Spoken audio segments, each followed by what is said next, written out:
the nasty animal took another good one from us. And that's the way I feel about it. It's a nasty, nasty animal. And I'd like to see it eradicated. Well, cancer is like a violent storm that comes in and takes over your body, and the waves rage, and it's just, winds are bad. It's just a bad time. As newly elected chairman of the Phoebe Sumter Foundation, I'm excited about the campaign, which will focus on oncology and the Gail Hooks Memorial Garden. We need the involvement of the whole community. I thank you for all that you do and will do for Phoebe Sumter in making it the center of our community. Bob was diagnosed in February, early part of February 2005, with lung cancer. That was already stage 4. I was diagnosed in 2005 and was diagnosed with non-Hodgkin's lymphoma. I was diagnosed with breast cancer in August of 1996. Well, anytime I see a new patient with a diagnosis of cancer, I understand that that first visit, which I may be spending more than an hour with the patient and their family, I know the only thing they're going to hear from me on that first visit is they have cancer.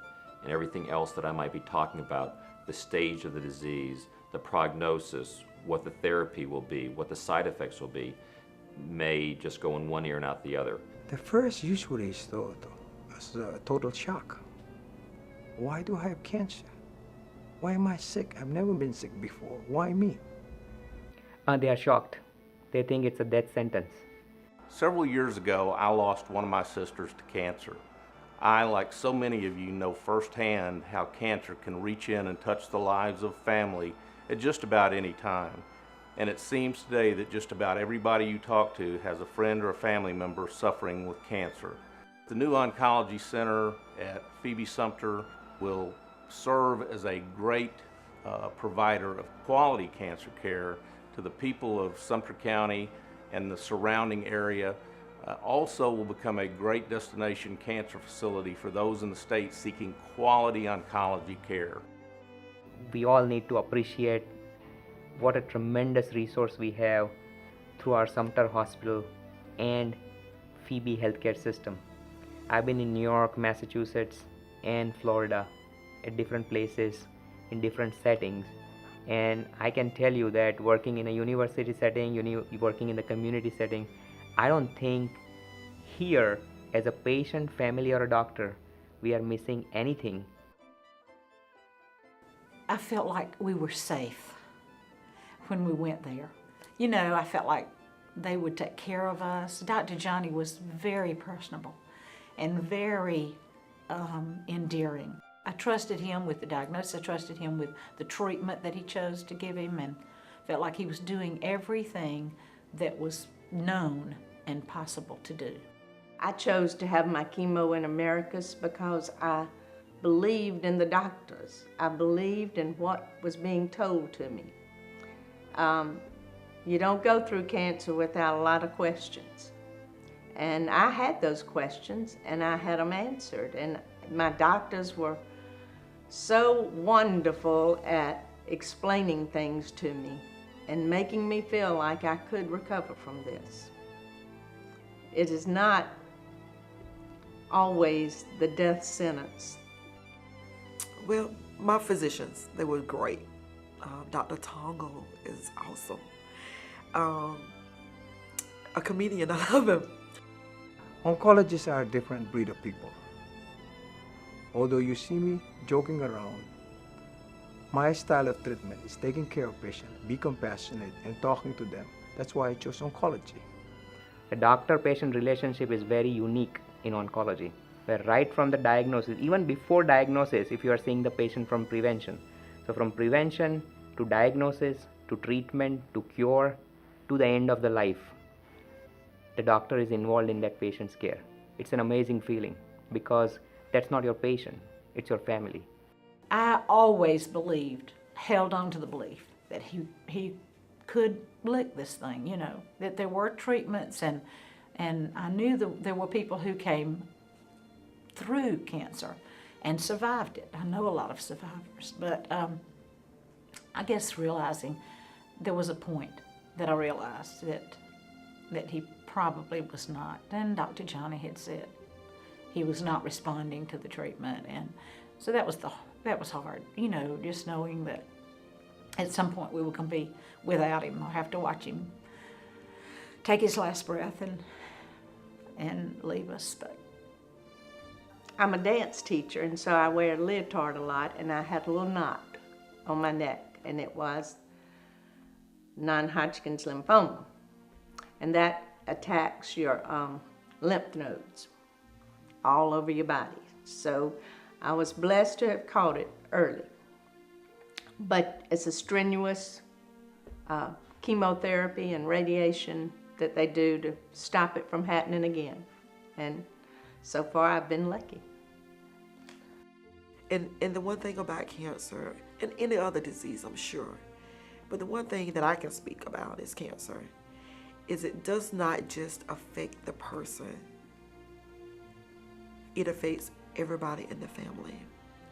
It affects the children, the spouse, the caretakers, the care providers. It affects everybody. Gail and I met when she came to Americas. I've known Gail Hooks since she married George and moved to Americas.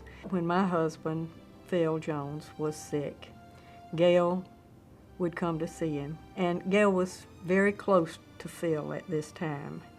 And so I grew to know Gail as a personal, close friend. So when she got sick with the cancer and needed someone to go to Atlanta to take her treatments, she would go and stay a whole week. And I would go up and stay during the day with Gail and talk to her, and we had a good time. She always hid her illness from people, and she always was very strong, and she showed people how to have cancer. My mother was first diagnosed in the fall of 2001. It was September of 2001, actually. And she was diagnosed with a rare sarcoma in her kidneys and her liver. My mother was such a positive person. I've never met anyone as so positive as Gail Hooks was. She never let cancer get her down. We do think we're going to live forever. We do think that the people we love and that we're close to and that we count on, they're going to live forever too, or at least that's what you think when you're young. And so, and really up until the last probably 3 or 4 months of my mother's life, I thought she was going to live forever. It's odd. It's part of cancer. It's a part of, I guess, any serious illness, and also in a way, it's part of growing up to switch roles like that, where you're a child for so long, and your mother is your protector and caregiver, and then the tables just switch overnight.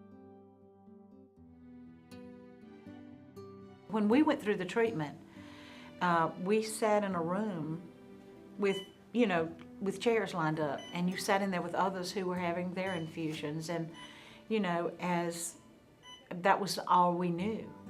But the idea behind the oncology lab now, where people can sit in the chairs and look out on the garden, it seems so much more comforting to me.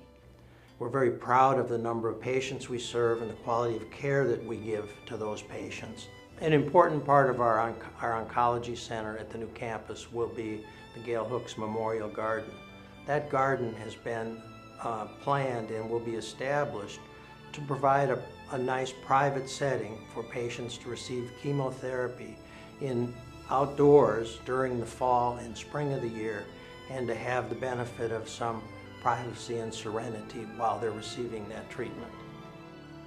Her friends are so excited that we're going to have a garden at Phoebe Sumter, and it's going to be the Gail Hooks Memorial Garden, and that everybody will think of Gail when they are sitting in their infusion chairs taking their treatments. Well, I'm excited about the campaign of Phoebe Sumter Foundation We need your support to help Phoebe Sumter continue to expand and improve our cancer services. With our new facilities, the Gail Hooks Memorial Garden, and the expanded physician presence, we are moving forward to provide even more quality services for our patients and our family members who are facing cancer. We provide the latest in treatment in a wonderful new facility right here at home. And our goal is for all people in our area to have the very best services right here at home. Please help us make Phoebe Sumter Medical Center a regional center for cancer treatment services. Your gifts and support are greatly appreciated. Wake up 5:30 to start my day. Eating breakfast while thinking ahead.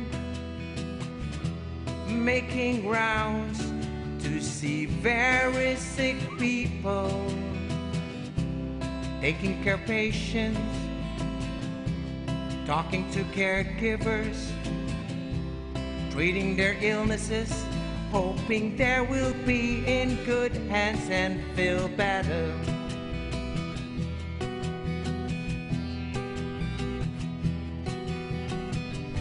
What kind of work is this? Emotionally draining and most challenging. Daily sufferings I see all day long. Playing like God, helping people to survive, hoping to conquer cancer someday.